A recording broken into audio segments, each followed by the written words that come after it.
Good morning साथियों, आप सभी का स्वागत है दिशा कंपटीशन क्लासेस में एक बार फिर से।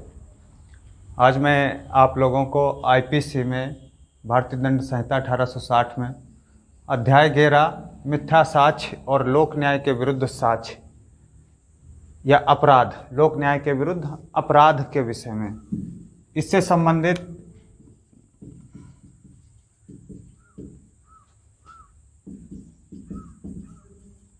जो भी धाराएं रह गई हैं उनके बारे में बताऊंगा। कल मैंने आपको धारा 212 तक बता दिया था। आज धारा 213 से संबंधित जो भी चीज़ें हैं वो चीज़ें बताता हूं।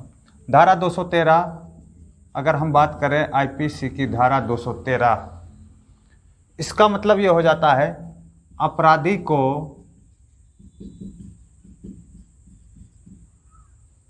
दंड से बचाने के लिए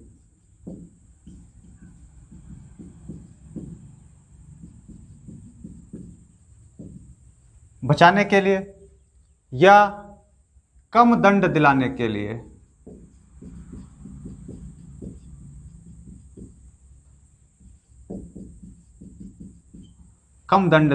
लिए इनाम को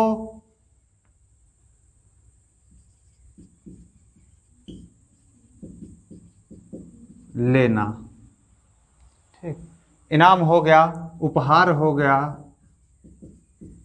इसको लेना। ये धारा 213 में बताया गया। अर्थात अगर कोई किसी व्यक्ति को दंड से बचाने की कोशिश करता है या कम दंड दिलाने की कोशिश करता है, उसके तहत क्या करता है? इनाम लेता है, पुरस्कार लेता है, तो धारा 213 का वह अपराध करता है। इसमें भी कंडीशन है, अगर कोई मृत्युदंड से बचा रहा है, मृत्युदंड से बचाने की कोशिश करता है, तो उसे 7 वर्ष तक की सजा मिलेगी। अगर वह आजीवन कारावास से और 10 वर्ष तक की सजाओं से बचा रहा है, उसके लिए इनाम ले रहा है, तो उसको 3 वर्ष की सजा दी जाएगी। ये इसमें बताया गया है। किसी भी अपराधी को अगर वो बचा रहा है या उसके एवज में वह इनाम ले रहा है, तो मृत्युदंड वाला अगर अपराधी है तो 7 वर्ष हो जाएगा, आजीवन कारावास वाला है तो 3 वर्ष हो जाएगा। आसान सी बात बिल्कुल है। फिर धारा 214, यह भी इसी से संबंधित है। अपराधी को दंड से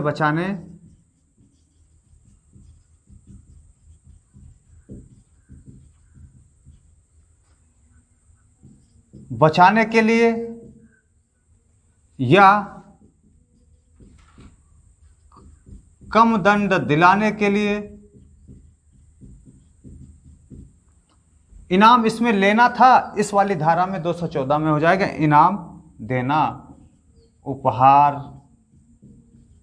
इनाम देना, प्रत्यावर्तन जिसको कहते हैं, देना, ये इसमें आ जाएगा। ऊपर 13 में कह रहा है इनाम को लेना और 14 में क्या कह रहा है? इनाम को देना बोल रहा है। ठीक, मृत्युदंड वाला अगर केस है तो 7 वर्ष इसमें भी हो जाएगा। अगर इसको बचा रहा है तो 7 वर्ष की सजा, उसके लिए अगर इनाम ले रहा है। आजीवन कारावास है,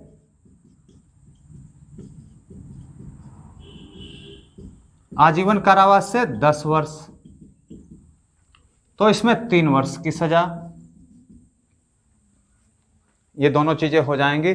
अगर आजीवन कारावास की बात कर रहा है तो 3 वर्ष हो गया, और मृत्युदंड की बात कर रहा है तो 7 वर्ष तक की सजा हो जाएगी। ये दोनों धाराएं बताई गई 213 और 14, एक दूसरे से ही रिलेटेड हैं। एक में लेना हो गया, एक में इनाम को देना हो गया, पुरस्कार को देना हो गया। फिर इसके बाद अगर हम धारा 215 की बात करते हैं, आगे बढ़ते हैं, धारा 215 को अगर हम देखते हैं तो 215 में क्या बताया गया देखते हैं भैया।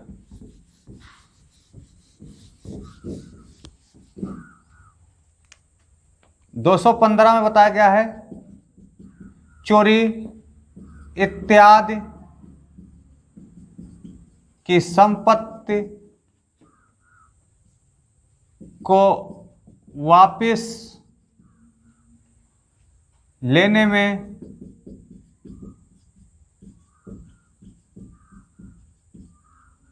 सहायता करने के लिए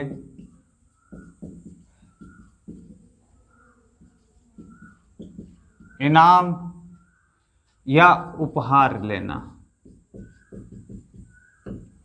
मान लो कोई संपत्ति चोरी हो गई और उसको पुलिस वालों ने पकड़ा और वो थाने में जमा हो गई। फिर कोई पुलिस वाला ये कहता है, उस संपत्ति के मालिक से कहता है कि मैं आपकी संपत्ति वापस करा दूंगा, उसके एवज में मुझे इतना उपहार दीजिए, इनाम दीजिए या पैसे दीजिएगा। तो वो एक अपराध है और किसके तहत आ जाएगा? 215 के तहत अपराध माना जाएगा और इसमें 2 वर्ष की सजा है, जुर्माना भी है, या दोनों चीजों से दंडनीय किया जा सकता है। अगर चोरी की संपत्ति हुई है इत्यादि की संपत्ति इस प्रकार के थाना में जमा होती है तो वापस करने में अगर कोई उपहार वगैरह लेता है या घूस मांगता है, सीधे शब्दों में हम लोग कह दें, तो वो एक अपराध माना जाएगा। फिर आगे धारा अगर देखते हैं तो 216 इसकी क्या कहते हैं ये देखते हैं। हिरासत से भागे हुए कैदी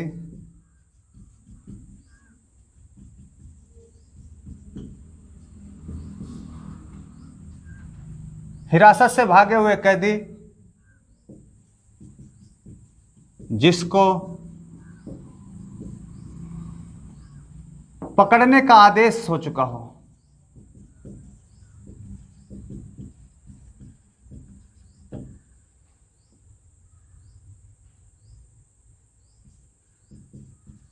को आश्रय देना। अगर कोई ऐसा कैदी है जो हिरासत से भाग गया है और जिसको पकड़ने का आदेश न्यायालय ने कर दिया है और उसको कोई व्यक्ति आश्रय देता है तो यह एक अपराध माना जाएगा, क्योंकि वह एक न्यायालय की अवहेलना हो जाएगी। इसलिए कोई भी उसको आश्रय नहीं दे सकता है। अगर ऐसा कोई कार्य करता है तो उसको भी 2 वर्ष की सजा दी जाएगी या जुर्माना किया जाएगा या फिर दोनों चीजों से दंडनीय से किया जाएगा। ये धारा 216 कहती है। फिर 216 का की बात करते हैं। इसमें है डाकुओं व लुटेरों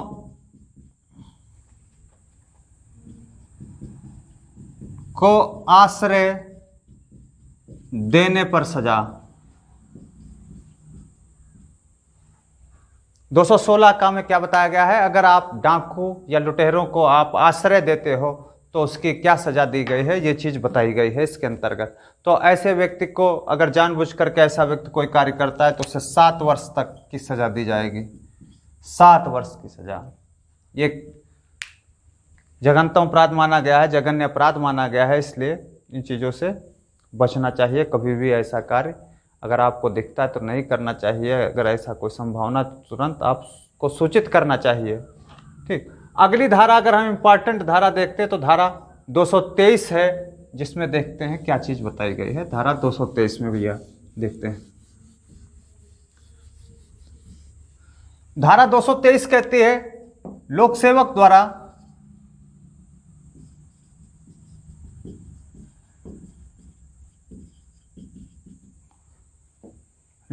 द्वारा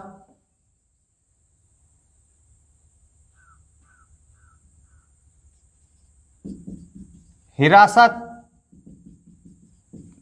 या गिरफ्तार किए व्यक्ति को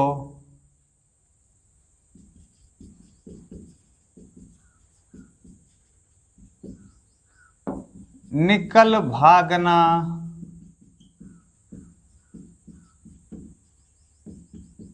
सहन करना। ठीक। कोई लोक सेवक है जिसके हाथों से कोई व्यक्ति भाग जाता है, हिरासत में ले रखा है, और गिरफ्तार व्यक्ति है वह क्या भाग जा रहा है और उसको वो क्या कर रहा है, सहन कर रहा है, बताता नहीं है, जानकारी को छिपाता है, तो 2 वर्ष तक की इसमें सजा बताई गई है। ये चीज़ निर्धारित की गई है। ठीक। अगली धारा 224 देखते हैं क्या कहती है। 224 कहती है ऐसा व्यक्ति जिसको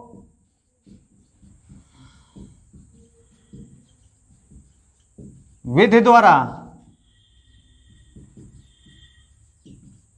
गिरफ्तार किया जाना है, अपने गिरफ्तार किए जाने में बाधा या रुकावट डालना, अपने गिरफ्तार किए जाने में बाधा या रुकावट डालना। कोई ऐसा व्यक्ति है जिसको गिरफ्तार किया जाना है और अपने गिरफ्तार किए जाने में बाधा या रुकावट डालता है, तो इसमें भी भैया 2 वर्ष की सज़ा का निर्धारित किया गया है। 2 वर्ष सज़ा दी जाएगी। ऊपर वाले में लापरवाही मानी जाती है। अगर इसकी बात की हम करें 223 तो यह लापरवाही मानी जाती है ऐसे लोक सेवक की, और 224 में अगर कोई व्यक्ति बाधा डाल रहा है तो उसको 2 वर्ष तक की सज़ा दी जाएगी। अगर हम इसके एग्जाम्पल की बात करें तो एग्जाम्पल में कहता है, स्पष्टीकरण अगर हम बात करें तो स्पष्टीकरण कह रहा है, जैसे एक पुलिस वाला एक व्यक्ति को पेश करने के लिए कोर्ट में ले जाता है। वह कैदी पुलिस वाले को उंगली मरोड़ कर भाग जाता है, उंगली मरोड़ करके भाग जाता है। कैदी पर धारा 323 भी लगेगी साथ में। 323 मतलब सामान्य चोट पहुंचा करके भाग जाना।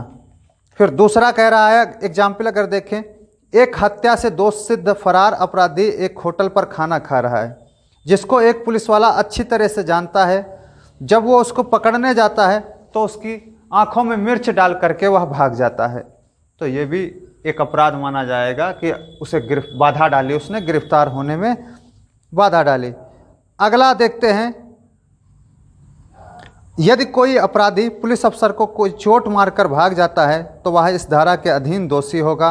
अगर उसके साथी मदद करते हैं, पत्थर इत्यादि फेंकते हैं तो धारा 225 के अधीन दंडनीय होंगे। ये चीज़ इसमें बताई गई है। अगली अगर हम धारा देखते हैं तो धारा 225 है। 225 में देखते हैं क्या चीज़ें बताई गई हैं, वो देखेंगे। 225 से किसी दूसरे व्यक्ति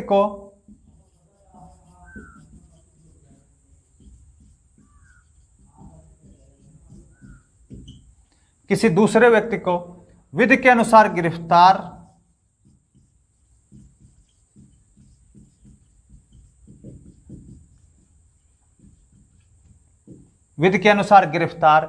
किए जाने में बाधा डालना या प्रतिरोध करना।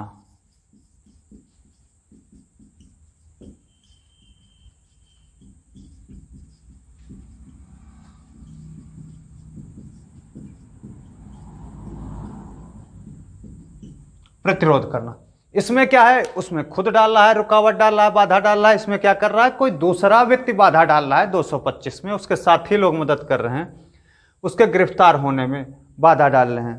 तो 225 का अगर एग्जाम्पल हम देखें तो 225 का एग्जाम्पल बहुत ही सिंपल है।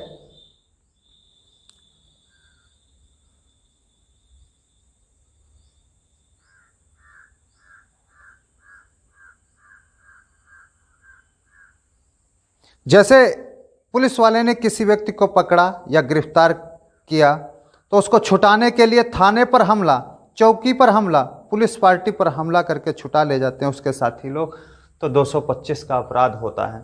अब इसमें अगर हम देखें, शुरुआत से अगर देखते हैं, कोई लोक सेवक जिसके सामने अपराध हो रहा है उसको ना पकड़े, अनदेखी करे। जैसे कोई पुलिस अधिकारी ड्यूटी पर तैनात है, उसके सामने एक लड़की के साथ कोई बदमाश छेड़छाड़ करता है, वह पुलिस अधिकारी उसको नहीं पकड़ता है तो 221 का अपराधी माना जाएगा। मतलब अपनी ड्यूटी को अच्छे से ना करना, अपनी जिम्मेदारी को अच्छे से ना निभाना, 221 का अपराध माना जाएगा। और जिसको पकड़ने का आदेश हो चुका हो, वारंट आदि अर्थात दंडादेश पता लगाने पर ना पकड़े, तब धारा 222 का अपराधी माना जाएगा। आदेश भी है, सब कुछ है, लेकिन तब भी नहीं पकड़ रहा है तो धारा 222 का वह अपराधी माना जाएगा। यह चीज़ इसमें बताई गई है भैया। फिर अगली धारा इंपॉर्टेंट अगर देखें तो धारा 227 है। 227 में देखते हैं क्या क्या चीज़ें हैं।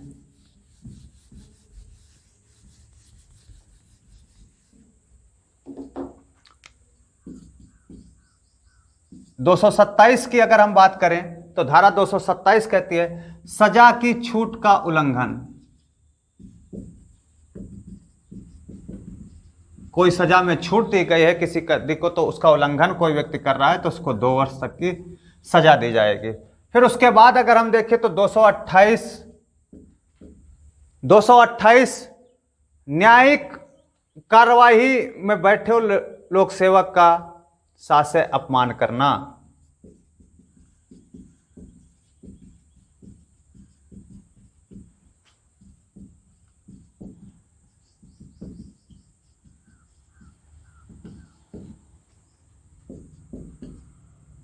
शासकीय अपमान करना, ये किसमें बताया गया है? धारा 228 में बताया गया है कि न्यायिक कार्रवाई में अगर कोई लोक सेवक बैठा है तो उसका शासकीय अपमान करते हैं तो 228 का अपराध माना जाएगा। फिर उसके बाद 228 का देखते हैं, ये थोड़ा सा इंपॉर्टेंट धारा है आपके लिए। कुछ अपराध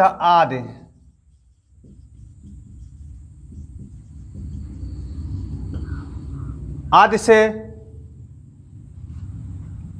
पीड़ित व्यक्ति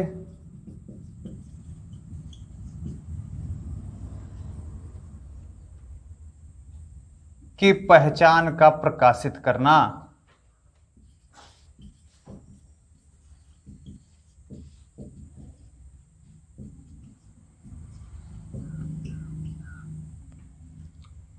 अगर कुछ अपराध करता है, कुछ अपराध से पीड़ित व्यक्ति है तो उसकी पहचान को कभी कभी प्रकाशित भी करना पड़ता है, क्योंकि वह जरूरी हो जाता है। और 200 अगली धारा 229 का है। 229 का से संबंधित देखते क्या क्या चीजें इसमें बताई गई हैं। जमानत या बंध पत्र पर छोड़े गए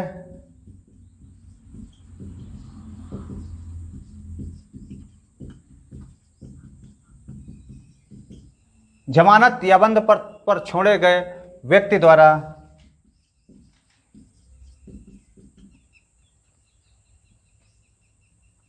न्यायालय में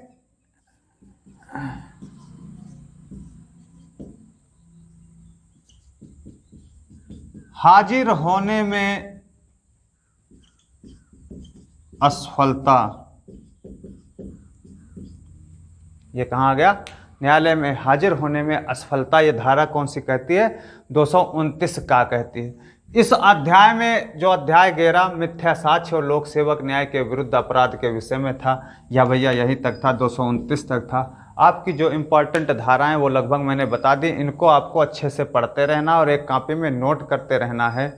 और ज़्यादा से ज़्यादा हमारे चैनल को आप लोग लाइक करिए, सब्सक्राइब करिए। जय हिंद दोस्तों, जय दिशा तय दिशा। धन्यवाद।